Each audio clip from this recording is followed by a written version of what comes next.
Кийинки сөз Адахам Кимсамаевичке берилет.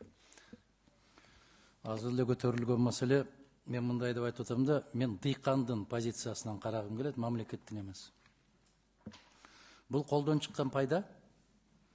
Азыр айтып атасыздар, ушуну карап көрүшүбүз керек экен. Анан жанакы акча бөлүштүрүлгөндө ушуну эске алыш керек экен деп. Жок.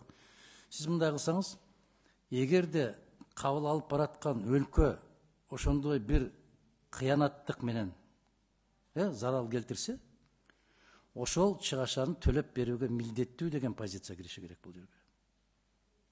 Ансыз болбойт. Мына ошондо биздин Кадамжайдан келаткан, Баткенден келаткан, Ысык көлдөн келаткан жер жемиштер, өтүп бараткан өрүктөр токтоп турбайт.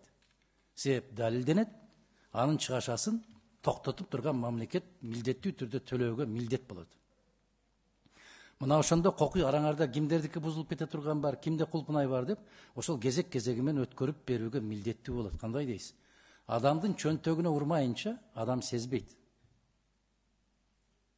Кандай дейсиз ушу позицияга? Адахан Кимсамаевич, албетте бул экономикалык алкак болуп түзүлгөндөн кийин, бул жакта бажы кирешелери дагы бөлүштүрүү тартиби каралгандан кийин, экономикалык иш-чаралар өнөктөштүк мамлекеттер болуп аткандан кийин туура кызыкчылык өндүрүүчүлөрдүн кызыкчылыгы болуш керек. Ошол үчүн айыл чарбасына көбүрөөк басым жасашыбыз керек. Ушул берене менен кызыкчылыкты коргойбуз. Ооба. Бул бир. Экинчиси, бул келишимдерге көп эле таяна бербеңиздер. Мен кече казак кесиптештерибизге 4 эл аралык келишимди окуп бердим. Беренелери менен окуп бердим. Ал жерде укмуш жазылган, керемет жазылган. Демеле кел атсаң кош келдиң деп суу сээп, шыпырып тоосуп алабыз деп жазылган. Биз кучакташып, өбүшүп жытташабыз, биздин аймактан кетери кеткенче чай аш тамак менен камсыз кылабыз дегенге чейин жазылган. Бул келишимдер иштебейт, жигиттер. Бул иштебейт. Муну иштетүүнүн бир жолу бар.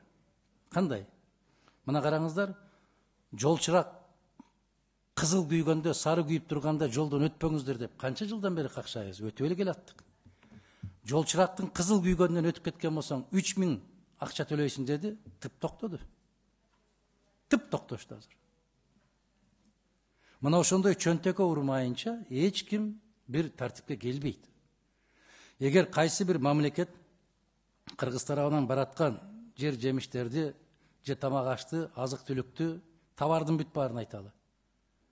Ошол мындай бир мыйзамды сактабагандык менен чыгашага учуратса, ошонун толук өндүрүп алууга милдеттүү деген норманы киргизмейинче алар козголбойт. Кандай дейсиз? Мына Кыргызстан быйыл төрагалыкты алат, Быйыл Кыргызстан төрагалыкты алат. Мен сиздерге ошону шпаргалка катарында сунуштап атам. Бул шпаргалка болуш керек. Себеп бизге сырттан тез бузулуучу нерсе кирбейт. Мүмкүн сүт азыктары, дан азыктары кириши мүмкүн, башка нерсе кирбейт. А бизден Кыргызстандан чыгып аткандын бүт баары 2 күндөн 3 күндөн кийин керекке жарабай турган оокат болуп калып атат. Ушуну политика меркантилизма. Сиздер өзүңүздөр ушуну колдошуңуздар керек дагы. Мен да сиздерге тапшырма катарында ушуну өзүнчө бир берене катарында киргизип койсоңуздар. Экинчи окууга алып келесиздерби? Бул парафирование кетип бартабы? Бул парафирование кетип бартат. Кыргыз тарабынан ушундай позицияларыбыз бар деп ушуну өзгөчө сунушту киргизсеңиздер. Рахмат. Макул. Урматтуу баяндамачы, сиз так жооп берип коюшуңуз керек. Адахам Кимсамаевич сизден сурады, парафирование болобу же болбойбу? Сиз макулдуу айтып атасыз, макул деп. Бул макулдашуу эмес. Силер мыйзам долбоор киргизип атасыздар. Жогорку кеңешке. Сиз эме так айтпайсызбы? Туура эмес маалымат берип атасыз депутаттарга. Биздин элибизге. Эмне болот? Биз бул биринчи окууга киргизип атабыз. Демек, эч кандай өзгөрүүлөрдү силер киргизбей, биз азыр ратификацияны жасашыбыз керек, мыйзам менен, туурабы? Ушундай. Макулдашууга киргизип атабыз бул. Урматтуу кесиптештерим, суроолор барбы да кошумча? Жок болсо, Чыңгыз мырза, келишим болгондон кийин дагы Кыргыз тарап өзүнчө өзүнүн позициясын оговоркой. Бул келишим да. Оговоркой. Быйыл төрагалыкты биз Кыргызстан алабыз. 26 майдан баштап, 27 майдан баштап. Мына ошондо алганда биздин приоритеттик багытыбыз, жана Чолпон айым айткандай, биздин өзүбүздүн товар өндүрүүчүлөрдүн кызыкчылыгын коргоо биринчи орунга чыгыш керек. Мына ошол оговорканы ошол жерге киргизүү керек. С учетом с оговоркой деп кийинки мыйзамдарды иштеп чыгууга бул чоң түрткү болот. Макул, ал өзгөртүү, түзөтүү, үтүр, чектин өзгөртө албайсыңар, бирок оговорка кылганга биз тараптын укугу бар. Адахан Кипсанбаевич, уруксат берсеңиз, мен жана айтып кетпедимби, 28 май, 26 майдан кийин уже келип баштады делегаттар. Ошондо өкүлдөрү, ээктин өкүлдөрү дагы ошондо ушул маселени азыр бул келишимдин долбоорунун алкагында караш эми ачык эле туура ичиш керек. Ошо кеч болуп калды. Бул анын үстүнө канчалык деңгээлде буга туура келет.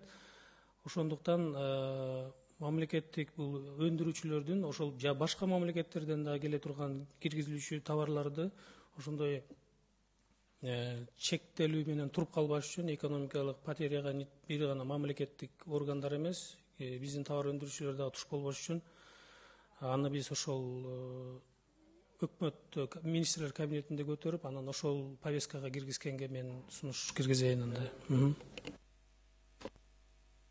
Рахмат. Урматтуу министрдин орун басары, менден деле суроолорум бар эле. 2014-жылы Евразиялык экономикалык бирлиги жөнүндө келишим түзүлгөн, туурабы? Бул негизинде расщепление киргизилген ушундай түшүнүгү. Кыргызстан канча пайыз алат ушул расщеплениядан? 1,19. Бул ушул процессте кайсы биздин мамлекеттик органдар катышат? Расщеплениеде күн сайын болуп турат. Единый бирлешкен казначейдик эсептен бул централдык борбордук казначейство аркылуу болуп жасалат. Көзөмөл эсептөө палатасы. Көзөмөл эсептөө палатасы. Азыр ушул келишимдин алкагында эсептөө палатасына тиешелүү биз расмий түрдө макам берип атабыз, туурабы? Расмий түрдө эми алар текшерүү функциясы менен келишүүгө уруксат берип атабыз ушул келишимдин алкагында, туурабы? Ооба, счетный палата эсептелип атат. Анан кийин силер мындай маалымат берип атасыңар.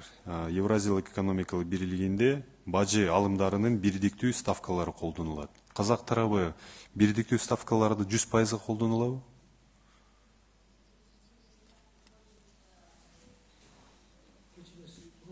Ошол казак тарабы ушул келишимдин алкагында бирдиктүү ставкаларды колдонулабы 100%га? Бул жерде эми көрсөтүлгөн бардык катышуучу мамлекеттердин мыйзамдын долбоору биринчи окууга киргизилсин, добушка коем. Ким макул? Кечиресиз, процедуралык маселе.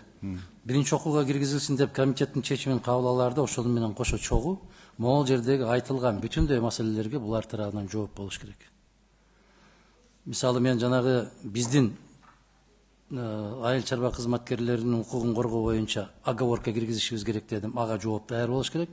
Экинчиден мына сиз берип аткан суроо канча эми изъятие деп айтып аткан менен биздин жарандар көбү түшүнбөйт.